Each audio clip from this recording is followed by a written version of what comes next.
KGF chapter 3 की शुरुआत होती है रमिका सेन के पीएम ऑफिस से।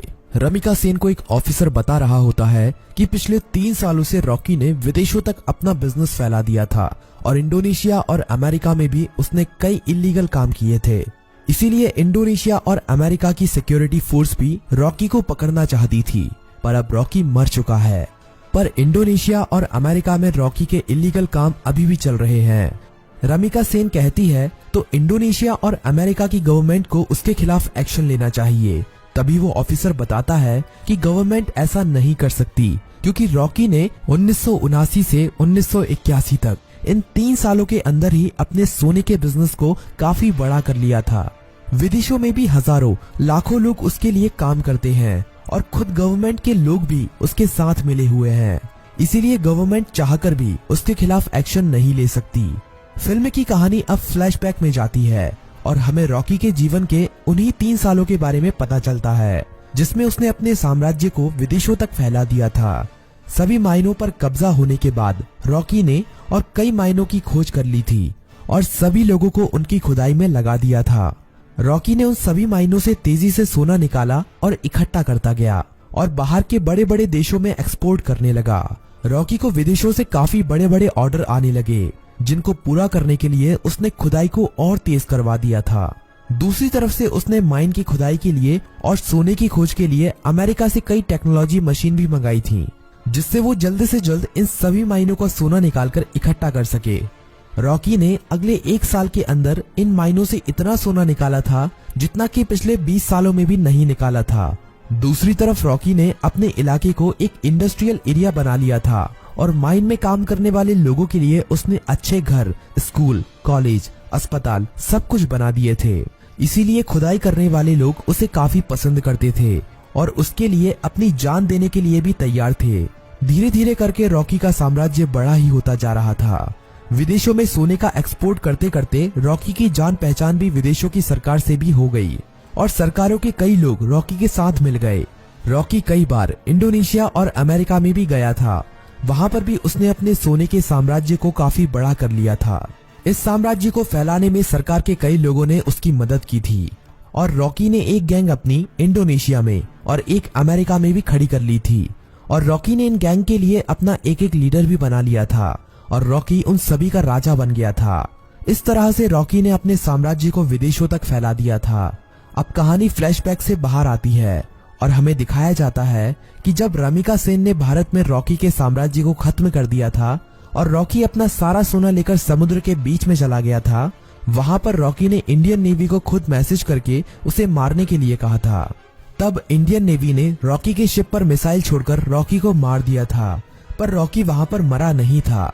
रॉकी का सारा सोना उसी समुद्र की गहराइयों में उसी जहाज में दफन है और रॉकी को अमेरिका के सबमरीन ने बचा लिया था। ये सबमरीन अमेरिका के एक बिजनेसमैन की थी, जिसे रॉकी ने उन 3 सालों के बीच में अपना पार्टनर बना लिया था। रॉकी अब अमेरिका में सबसे छुपकर रह रहा था और वो महीने में कभी कभी इंडिया भी किसी को फोन करता था कि केजीएफ का क्या हुआ, केजीएफ को ठीक होने में कितना समय लगेगा। अब कहानी इंडिया में शिफ्ट होती है और हमें दिखाया जाता है कि सलार केजीएफ के तबाह होने के बाद केजीएफ को दोबारा से खड़ा कर रहा है और जो लोग बच गए थे उन सभी लोगों के साथ मिलकर रॉकी के साम्राज्य को दोबारा से खड़े करने में लगा हुआ है। सलार ये सभी रमिका सेन से छुपाकर कर रहा है, पर बहुत जल्द रमिका सेन को भी इसके बारे में पता चलने वाला है। धीरे धीरे करके सलार रॉकी के साम्राज्य को दोबारा से खड़ा कर देता है और दोबारा से माइनों में खुदाई शुरू हो जाती है। अब सलार रॉकी को फोन करता है और कहता है, मालिक, हमने आपका साम्राज्य दोबारा से खड़ा कर दिया है। जिस तरह आपने कहा था, अब आपके लौटने का समय आ चुका है। रॉकी कहता है, सलार, तुम्हारे लिए मेरे पास एक काम और है। तुम्हें उस सोने को समुद्र से निकालना है जो हमने इतने सालों से वहां पर छुपा के रखा है। वो हमारी माइनों से ही निकला हुआ सोना है। इसे हमें किसी भी कीमत पर समुद्र से निकालना है। इस सोने की मदद से ही मैं दोबारा से भारत में अपने साम्राज्य को खड़ा करूंगा। सलार सोने को समुद्र से निकालने के काम में लग जाता है और इंडिया में अब एंट्री होती है रॉकी की। सलार अपने लोगों को कहता है कि मालिक कई सालों के बाद यहाँ पर पधार रहे हैं, उनके स्वागत में कोई भी कमी नहीं रहनी चाहिए। किसी को नहीं पता था कि ये मालिक कौन है। रॉकी अकेला ही अमेरिका से आ रहा होता है। केजीएफ में रॉकी का स्वागत धूमधाम से किया जाता है। सभी लोग रॉकी को देखकर हैरान थे, क्योंकि उन्हें लग रहा था कि रॉकी मर चुका है, लेकिन रॉकी तो अभी जिंदा है। रॉकी अपनी माइनों का काम देखने के बाद सीधा मिलना चाहता था रामिका सेन से। सलार कहता है कि हम भी उसके साथ चलेंगे, पर रॉकी कहता है कि नहीं, मैं अकेला ही मिलने जाऊंगा। रॉकी अकेला ही अपनी रोल्स रॉयल कार में जा रहा होता है। तभी नाके पर पुलिस उसे पकड़ लेती है। पुलिस वाले जानते नहीं हैं कि वो रॉकी है। वो रॉकी के पास लाइसेंस न होने की वजह से और ओवर स्पीडिंग होने की वजह से थाने ले जाती है। वहाँ पर रॉकी कुछ नहीं बोलता, बस अपने आदमियों को फोन कर देता है। थाने में बड़ा ऑफिसर आता है और रॉकी से चिल्लाकर बात करने लगता है। तभी पूरा पुलिस स्टेशन हिलने लगता है और कई हेलीकॉप्टर और बंदूक लेकर रॉकी के आदमी यहाँ पहुँच जाते हैं। उन आदमियों से एक आदमी रॉकी का लाइसेंस लेकर थाने के अंदर आता है और पुलिस को लाइसेंस दिखाता है। पुलिस वाला लाइसेंस पर रॉकी का नाम पढ़कर हैरान रह जाता है और रॉकी को वहाँ से जाने देता है। रॉकी अब सीधा रमिका सेन से मिलने के लिए जाता है। रॉकी के पहुंचने से पहले वो पुलिस वाला रमिका सेन तक ये खबर पहुंचा देता है कि रॉकी अभी भी जिंदा है। रमिका सेन ये खबर सुनकर हैरान हो जाती है कि अभी तक रॉकी कैसे जिंदा है। रमिका सेन को ये खबर भी मिल जाती है कि रॉकी के यहाँ आने से पहले किसी ने केजीएफ को दोबारा से खड़ा कर दिया है और केजीएफ से अभी भी खुदाई करके सोना निकाला जा रहा है। अब पीएम ऑफिस में एंट्री होती है रॉकी की। सभी लोग रॉकी को देखकर हैरान थे। रॉकी सीधा मिलने जाता है रमिका सेन से। रॉकी रमिका सेन से कहता है कि मैंने कहा था ना, युद्ध हुआ तो जीतूंगा मैं, और जीत मेरी ही हुई है। रमिका सेन कहती है कि अच्छा है, तुम जिंदा हो, अब मैं तुम्हारे सामने ही तुम्हारे केजीएफ को तुमसे छीन लूंगी। रॉकी कहता है कि उसकी नौबत ही नहीं आएगी।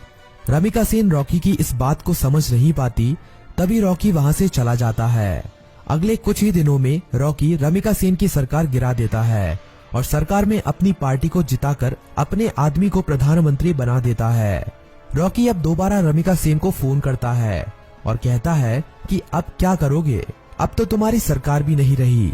रमिका सेन कहती है कि अब मेरी जिंदगी का एक ही मकसद है, तुम्हारी मौत। रमिका सेन रॉकी के सभी दुश्मनों को इकट्ठा करती है।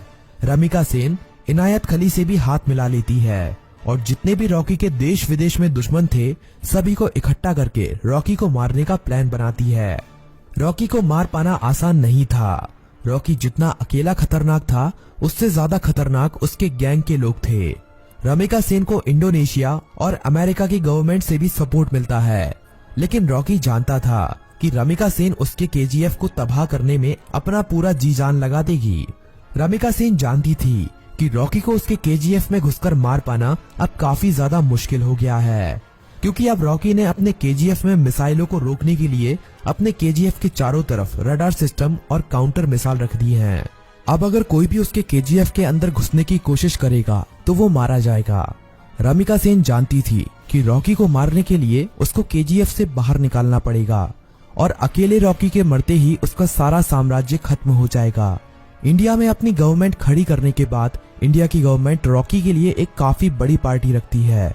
इस पार्टी में विदेशों के बड़े बड़े बिजनेसमैन, बड़ी बड़ी गवर्नमेंट के लीडर आते हैं। रॉकी की सिक्योरिटी के लिए इस पार्टी में काफी ज्यादा सिक्योरिटी लगी हुई थी। रॉकी पार्टी में पहुंच जाता है। थोड़ा नाच गाना होने के बाद पार्टी में एंट्री होती है रमिका सेन की। रॉकी से थोड़ी बातचीत करने के बाद रमिका सेन कहती है कि अब समय आ गया है कि तुम्हारे साम्राज्य को यहीं पर खत्म कर दिया जाए। पर तभी रॉकी के चारों तरफ हजारों लोग उसके ऊपर बंदूक तानकर खड़े हो जाते हैं। रॉकी की खुद की गवर्नमेंट उसे धोखा दे देती है और विदेशों से आए हुए बिजनेसमैन भी उसकी मौत का तमाशा देखने के लिए वहां पर आए हुए थे। सभी विदेशों के बिजनेसमैन चाहते थे कि रॉकी की मौत होने के बाद वो केजीएफ पर कब्जा कर लेंगे और अपने बिजनेस को फैलाएंगे और ढेरों पैसा कमाएंगे। ये सब देखकर रॉकी खुद हैरान रह जाता है, पर रॉकी जानता था कि एक दिन उसकी मौत जरूर होगी, इसीलिए वो अपने आखिरी पल में भी निडर रहता है। रमिका सेन कहती है कि देखा, आखिर तुम्हारे लोगों ने ही तुम्हें धोखा दे दिया।